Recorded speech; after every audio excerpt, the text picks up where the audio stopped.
Chilean students, social movements and environmental organisations are set to march in the capital Santiago to demand the resignation of President Sebastián Piñera over his involvement in the Pandora Papers scandal. Top officials of Mexico and the United States met on Friday and vowed to overhaul their joint fight against drug cartels.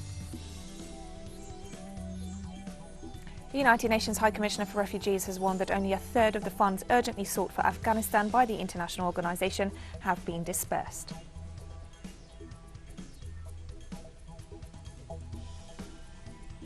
From the headquarters of teleSUR English in Havana, Cuba, this is From the South. I'm Katrina Goss. We begin in Chile, where this Friday students' organisations, social movements and environmental activists are leading mobilisations in the capital, Santiago, to demand the resignation of President Sebastián Piñera following the latest revelations of his dirty deals as part of the Pandora Papers investigation. The Confederation of Chilean Students, the Federation of Students of the Pontifical Catholic University of Chile, as well as other organisations, gathered to march in response to the scandal surrounding President Piñera's personal enrichment through tax evasion to the detriment of the nation. Protesters stress that the revelations show he is unfit to hold the office of president. The mobilisations also come 2 years after mass protests and social unrest in opposition to the neoliberal policies of the Piñera government, which were met with brutal repression by Chilean police. And the Chilean Public Prosecutor's Office announced on Friday that it's opened an investigation into President Sebastián Piñera over the sale of the Dominga mining company through a firm owned by his children, which appeared in the Pandora Papers leaks. The head of the anti-corruption unit of the Public Prosecutor's Office explained the decision was made to investigate because of the possibility that the deal involved bribery and eventual tax crimes. According to an investigation by 2 local media outlets, the Dominga company was sold to a friend of Piñera's for $152 million in a deal carried out in the British Virgin Islands, a well-known tax haven. The investigation found that the payment was due to be staggered over 3 instalments, with a clause that stated the final instalment was dependent on not establishing an area of environmental protection in the area of the mining company's operations, as environmentalists demanded. The National Prosecutor on 8 October has decided to open a criminal investigation into the facts associated with what has become known as the Pandora Papers and which are ultimately related to the purchase and sale of the Dominga mining company, which is linked to the family or was linked to the family of the President of the Republic.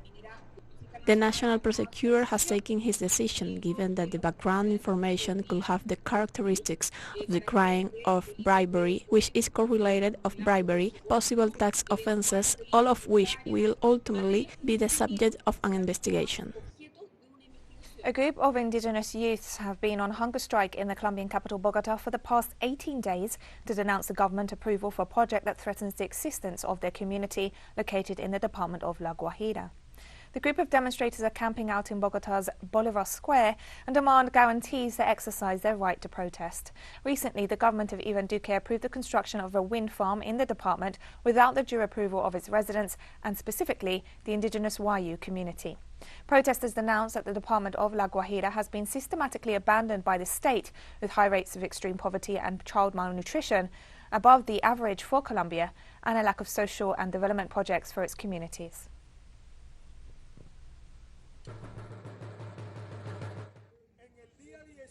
On the 18th day of the hunger strike, the Guajiro people have decided to move the peaceful demonstration to the capital of the country, to the Simón Bolívar Square, the political epicenter of decision-making in the country, a space where important struggles have been fought for the rights of the most vulnerable and where we hope to fulfill the oath of the 1st of July that we made to the Guajiro people.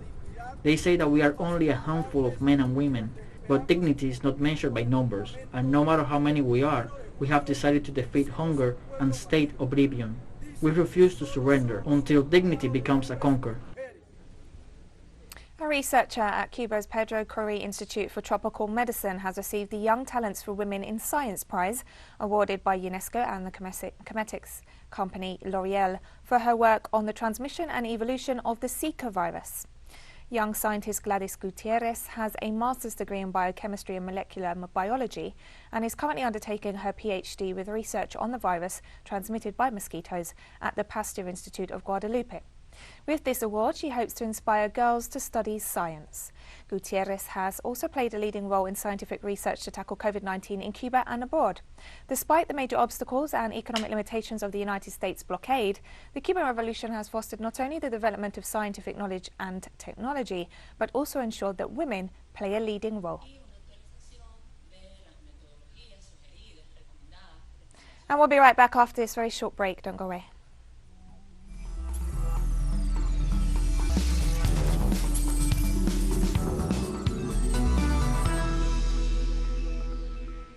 Welcome back to From the South. The United States and Mexico on Friday vowed to overhaul their joint fight against drug cartels during a visit by a high-level delegation, including U.S. Secretary of State Antony Blinken. The two sides have indicated a willingness to overhaul the 13-year-old Merida initiative, which Mexican officials see as a relic of the past.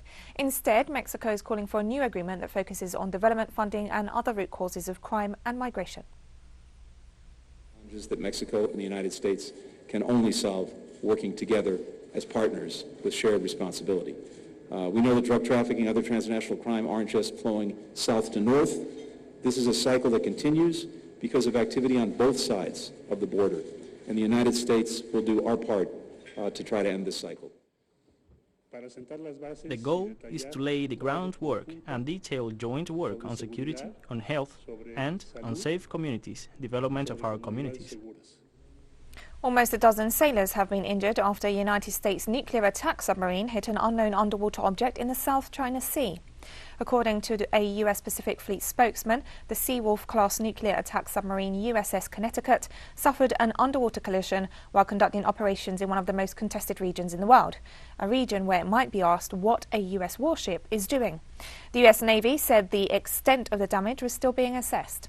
The USS Connecticut is one of 3 Seawolf-class boats, a late Cold War attack submarine designed to hunt the most complex submarines in deep blue water.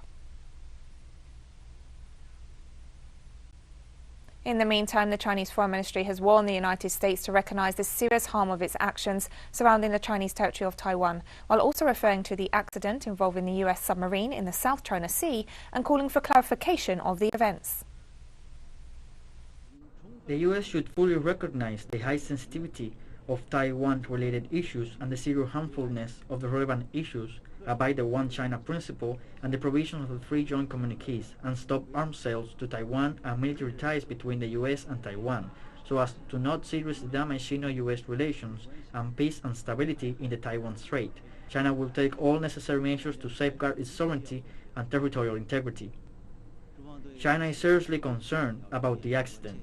The U.S. should offer a detailed clarification of information related to the accident, including the specific location of the accident, the navigation intention of the U.S. vessel, the details how the accident happened, what it collided with, whether it caused nuclear leakage, whether it damaged the local marine environment, etc. And China on Friday condemned the visit by a group of French senators to Taiwan, accusing the delegation of undermining relations between Paris and Beijing. There is only one China in the world, and Taiwan is an integral part of China. Calling Taiwan a country blatantly violates the consensus of the international community, including France. People like Alain Richard do not lack knowledge on the basic norms governing international relations. If not, then he is doing this out of self-interest to undermine relations between China and France. China expresses its strong condemnation and strong opposition to this. We hope that the French side will respect China's sovereignty and territorial integrity and not send the wrong signals to Taiwan independent forces. During a press conference, the Chief Prosecutor of the Republic of Liberia, Sima Serenius Cephas, stated that if Cape Verde authorities refuse to abide by the court ruling of the Economic Community of West African States to release Venezuelan diplomat Alex Saab, this will constitute grounds for contempt of court. I think the surest way to proceed is for the court to issue a writ of execution and possession, place that in the hand of the sheriff to proceed to Cape Verde and have sins served on the Attorney General. And in the writ of execution, it must be stated therein the time frame within which to release the diplomat, or the writ of possession should state that the sheriff or the marshal should travel with Alex Saab to the ECOWAS court. When that is done, and Cape Cape Verde does not act in that direction, that will constitute a defiance and a ground for contempt of court. Venezuelan diplomat Alex Saab was arrested by Cape Verde authorities in June 2020 following pressure from the United States government. Despite the ruling of the Economic Community of West African States in March 2021, Saab remains detained and faces extradition to the US. We have more details in the following report. As the United States wages war against the people of Venezuela, the Venezuelan people remain united and stronger than ever. Alex Saab is the new symbol of resistance against the United States, a martyr of this conflict, and a symbol of American oppression. In June 2020, the US government instructed the government of Cape Verde to arrest the diplomat Alex Saab during an unscheduled transit on its territory, while he was on an official mission to Iran. Cape Verde has completely ignored the explicit ruling of the ECOWAS Court of Justice of March 2021, stating the arbitrary nature of the arrest. La Cour a délibéré, tous les 5 juges de la Cour ont participé à la délibération, eux ont décidé que Alex Saab soit libéré, immédiatement. The government of Cape Verde willingly violated international law, diplomatic immunities, and human rights by arbitrarily arresting and detaining an innocent man. Their authorities have taken the law in their own hands by torturing and humiliating a diplomat on a humanitarian mission. To me, it's a discrimination against the judgment of this court, because I believe if it was a European court, if it was American court, make this decision about Alex Saab, Cape Verde would accept it. C'est sa décision la Cour. Elle n'est pas revenue sur sa décision. Donc malheureusement, il nous revient que le Cap Vert, où Alex Saab avait été arrêté, refuse d'exécuter la décision jusqu'à demain. Alex Saab has committed no crime in Cape Verde, yet he is treated worse than a murderer without access to health care. Why did Cape Verde submit to domination by the Americans? Africa and Latin America share the same thirst for freedom, the same political consciousness, as well as the same challenges and ambitions for self-determination and emancipation. Alex Saab has been wrongly treated, and must be released. This collusion with the United States is what makes the Venezuelan people suffer. And we have more stories coming up after this final short break. Stay with us.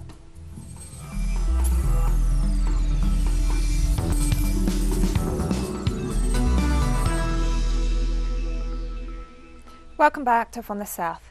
The United Nations High Commissioner for Refugees, Filippo Grandi, warned on Friday that only a third of the funds urgently sought for Afghanistan by the international organisation have been disbursed. On September 17th, just over a month after the takeover of Kabul by the Taliban, a ministerial conference in Geneva, chaired by UN Secretary-General Antonio Guterres, saw donor countries pledge $1.2 billion in aid. But it was unclear how much of this amount was going into the $606 million specifically requested by the United Nations to finance humanitarian aid for 11 million Afghans by the end of 2021. The UN officials said only 35% of this amount had been disbursed to date, and of the 300 million requested by the UN Refugee Agency, only 18% had been received. Most of the pledges have not yet been really disbursed materially, financially. So I think that's what we're urging states to do now. Disburse those pledges. The pledges were made, so it's a matter of disbursing them because we need those resources quickly. But unless that is found, I foresee a bigger humanitarian crisis, and from my specific perspective, I foresee massive displacement for sure, because people, if they cannot go to, they don't have health care, or water is not running, or there is no money, they will move inevitably, and move maybe outside of Afghanistan. And I think that this we should try to prevent, absolutely prevent. The Kenyan fishing town of Homa Bay is facing a triple tragedy of malaria, HIV and the ongoing COVID-19 pandemic.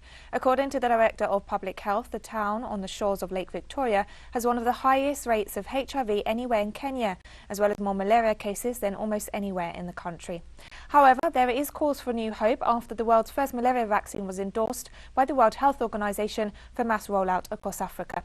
Local health officials have said that the new vaccine is a game changer in combating the disease, which accounts for hundreds of thousands of deaths each year across the continent. According to a WHO report, malaria killed 386,000 people across Africa in 2019, more than 90% of the global toll, with 6 African countries accounting for more than half of the malaria deaths across the world. I call this one a triple tragedy because we are battling with communicable diseases at the same time. We are battling with the non-communicable diseases, and of course we're in the mix of the pandemic. So this one is taking toll on the health systems, and of course if you look at this in the mix, it's crazy. Sierra Leone's president on Friday signed a bill abolishing the death penalty after a long campaign to end capital punishment. President Julius Maada Bio said the move meant the West African country had exercised horrors of a cruel past. 94 people were living under a death sentence at the end of 2020. However, no execution has taken place in the country since 1998, as death sentences are often commuted. After long resisting a formal ban on capital punishment, the government announced abolition plans in May, and the parliament then voted in favour in July. Under the new law, execution will be replaced with life imprisonment or a minimum 30-year jail term for crimes such as murder or mutiny.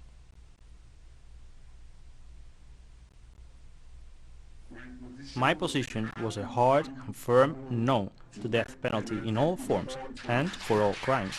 The state has absolutely no obligation to undertake judicial killings of its own citizens in order to instill law and order or for political gains. The all too often familiar phrase of hanging persons by the neck until they die or tying persons to a stake and gunning them down are cruel, inhuman and degrading. We should never allow them to happen in this country. We are a civilized nation. We should not, we shall not, and we will never again execute any person in this sovereign republic of Sierra Leone. And we've come to the end of this news brief. Remember, you can find these and many other stories on our website at telesurenglish.net. You can also follow us on social media for all the latest news. We're on Facebook, Twitter, Instagram and Telegram. For TeleSUR English, I'm Katrina Goss. Thank you for watching.